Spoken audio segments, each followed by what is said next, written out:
ওকে, microphone connected, perfect. চলো শুরু করা যাক। তুমি কি কখনো জীবনে নিয়ে হতাশা বোধ করেছো? কঠোর পরিশ্রম করছো কিন্তু কোনো ফল পাচ্ছ না? ঠিক এইভাবে ছিল রাজের জীবন, যতক্ষণ না একটা ছোট সিদ্ধান্ত তার সব কিছু বদলে দিল। সফলতা ভাগ্যের উপর নির্ভর করে না, এটি আসে সঠিক মানসিকতা, শেখা এবং ধৈর্যের মাধ্যমে। এই ভিডিওতে আমি 3টি কাল্পনিক গল্প শেয়ার করব, যেটা বাস্তবের সঙ্গে কোনো সঙ্গ নেই। এই 3টা গল্প আমি ChatGPT থেকে লিখেছি, বাট খুব ভালো আমার লাগলো, তো সেটাই আমি তোমাদের সঙ্গে শেয়ার করব। আশা করি তোমাদেরও ভালো লাগবে। প্রথম, ঠিক আছে, প্রথম গল্প। রাজ ছিল 23 বছর বয়সী, একটি ফ্যাক্টরিতে কাজ করতো, শিফটে ডিউটি করতো আর শারীরিক পরিশ্রম করতো। তার দৈনন্দিন জীবন ছিল খুব ক্লান্তিকর। লম্বা সময় কাজ, ঘুমের অভাব আর ব্যক্তিগত উন্নতির কোনো সুযোগ ছিল না। সে মাঝে মাঝে ভাবতো, এই জীবন থেকে কখনো বের হতে পারবো না। যখনই সফলতার কথা ভাবতো তখনই মনে হতো, আমার মতো মানুষরা কখনো সফল হয় না। আমার কাছে টাকা নেই, পরিচিত লোক নেই, হয়তো এইভাবে সারা জীবন কাটাতে হবে। একটি মোড় ঘোরানোর মুহূর্ত। একদিন রাজ ক্লান্ত হয়ে ইউটিউব স্ক্রল করছিল। হঠাৎ একটি মোটিভেশন ভিডিওতে এক বক্তা বলল, তোমার জীবন তোমার চিন্তার প্রতিফলন। তুমি যদি ছোট চিন্তা করো তাহলে তোমার জীবন ছোট থাকবে, কিন্তু তুমি যদি নিজের উপর বিশ্বাস রাখো এবং পরিকল্পনা লক্ষ্য স্থির করো তাহলে সব বদলে যাবে। সেই রাতে রাজ সিদ্ধান্ত নিল, সে আর অজুহাত দেবে না, নিজের ভবিষ্যৎ নিজেই তৈরি করবে। পদক্ষেপ 1, মানসিকতার পরিবর্তন। রাজ প্রতিদিন সকালে আয়নার সামনে দাঁড়াতো আর বলতো, আমি সফল হতে পারবো, আমি আমার জীবন উন্নতি করব, আমার ভবিষ্যৎ আমার হাতে।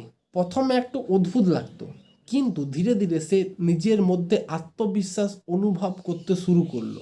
পদক্ষেপ 2, পরিষ্কার লক্ষ্য নির্ধারণ। সে ফালতু ফালতু চিন্তা বাদ দিয়ে নির্দিষ্ট লক্ষ্য স্থির করলো।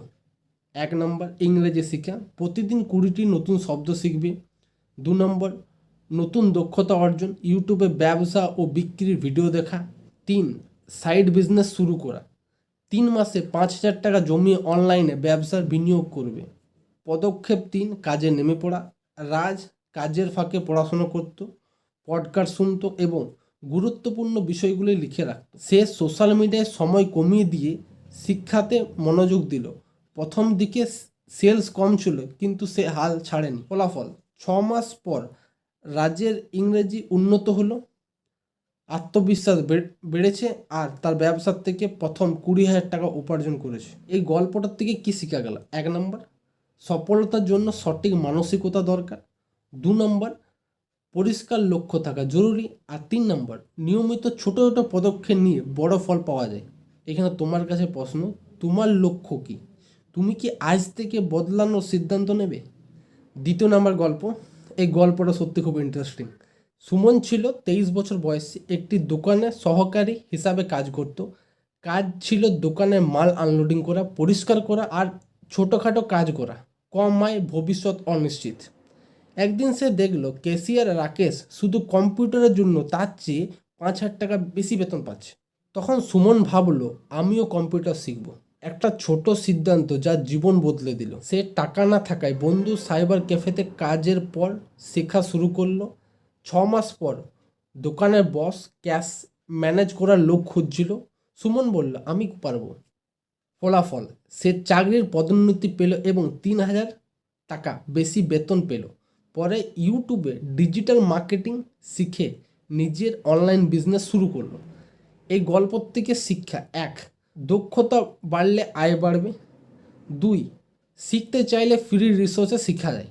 3 নম্বর, এটা আমার খুব প্রিয়, সুযোগ সবসময় আসে কিন্তু প্রস্তুত থাকতে হবে। এটা তোমার জন্য প্রশ্ন, তুমি আজ কোন নতুন দক্ষতা শিখবে? 3 নম্বর গল্প, মাইক পড়ে গেল। 3 নম্বর গল্প হচ্ছে রাহুলের। রাহুল একজন ডেলিভারি বয় ছিল, সারাদিন শহর জুড়ে খাবার পার্সেল ডেলিভারি করত, কিন্তু আয় অনিশ্চিত ছিল, তার ভবিষ্যৎ অন্ধকার লাগতো। একদিন সে একটি অফিসে খাবার ডেলিভারি দিতে গিয়ে শুনল দুজনের লোক ডিজিটাল মার্কেটিং নিয়ে কথা বলছে। সেদিন সে রাতে ইউটিউবে সার্চ করলো ফ্রিতে ডিজিটাল মার্কেটিং শেখার উপায়। এরপর প্রতিদিন 1 ঘন্টা ইউটিউব ভিডিও দেখতো, ফ্রিতে সোশ্যাল মিডিয়া পেজ খুলে প্র্যাকটিস করতো। 3 মাস পর একটি রেস্টুরেন্টে সোশ্যাল মিডিয়া ম্যানেজ করতে প্রথম 5,000 উপার্জন করলো। 1 বছর পর সে এত আয় করতে লাগলো যে ডেলিভারি বয়ের কাজ ছেড়ে দিল এবং ফুল টাইম ফ্রিল্যান্সিং হয়ে গেল। এই গল্পটার থেকে শিক্ষা: পরিশ্রম সুযোগ তৈরি করে। 2, ধারাবাহিকতা সব কিছুর চাবিকাঠি। মানে একটানা তুমি যদি কোনো কাজ করো সেটা চাবিকাঠি, বুঝতে পারলে? এই 3 নম্বর শিক্ষার মধ্যে প্রতিদিন একটুকু একটুকু করলে বড় পরিবর্তন আসে। এটা আমার প্রিয় লাইন। এটা তোমার জন্য প্রশ্ন, তুমি আজ কোন কাজ একটানাভাবে করবে? তোমার ভবিষ্যৎ তোমার হাতে। রাজ, সুমন আর রাহুলের মতন তুমি নিজের জীবন বদলাতে পারো। কমেন্ট করো আজ তুমি কি শিখবে বা কি পরিবর্তন আনবে। শেয়ার করো তোমার বন্ধুদের সাথে।